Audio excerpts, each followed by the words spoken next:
2-3 দিন ধরে বিরিয়ানি খাবার খুব ইচ্ছে হচ্ছিল। আমরা কিন্তু মা মেয়ে দুজনে মিলে বিরিয়ানি খেতে ভীষণ পছন্দ করি। তো সেই জন্য আজকে সকালে ঘুম থেকে উঠেছি একটু লেটে, সকালের খাবারটাও খেয়েছি লেটে। তো আমরা কিন্তু আজকে বাড়িতে মা মেয়ে দুজনই আছি, সেই জন্য ভেবেছিলাম যে আজকে আর কোনো রকম রান্না হবে না বাড়িতে। 2 দিন ধরে যেহেতু বিরিয়ানি খাওয়ার খুব ইচ্ছে হচ্ছিল, তো আজকে বাইরে গিয়ে একটু বিরিয়ানি খাবো, তাও আবার দুপুর দুপুর। তো যাই হোক, যেই ভাবা সেই কাজ, বাড়ির সমস্ত কাজ কমপ্লিট করে এরপর দুপুরে স্নান করে বেরিয়ে গিয়েছিলাম বিরিয়ানি খাওয়ার জন্য। আমাদের বাড়ির পাশে একটা রেস্টুরেন্ট আছে, সেখানে গিয়ে খেয়েছিলাম। সত্যি বলতে বিরিয়ানিটা খেয়ে মন ভরেনি, কারণ বিরিয়ানিটা খুব একটা বেশি ভালো ছিল না।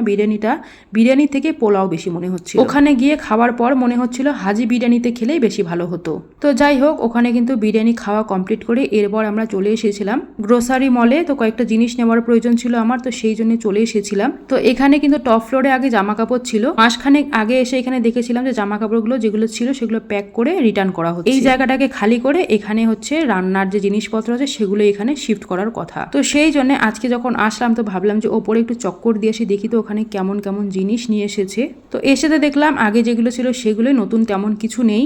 এখনো ওরা ভালো করে গুছিয়ে উঠতে পারেনি এই জায়গাটা, ধীরে ধীরে নাকি ঠিক হবে সবকিছু। অনেক ধরনের জিনিস পাওয়া যাবে এখানে রান্নাঘরের। তো এখান থেকে কিন্তু আমি কিছু নেইনি, এখানে সবগুলো দেখলাম, এগুলো আমি আগেই দেখে গিয়েছিলাম। তো ওইগুলোই এখনো আছে, এখনো পর্যন্ত আপডেট কিছু আসেনি। তো সেই জন্য এখান থেকে চলে গিয়েছিলাম নিচে গিয়ে আমার কয়েকটা গ্রোসারি জিনিস প্রয়োজন ছিল, সেগুলোকে নিয়ে চলে গিয়েছিলাম বাড়িতে। এই ছিল আজকের আমার ছোট্ট একটা মিনি ব্লগ।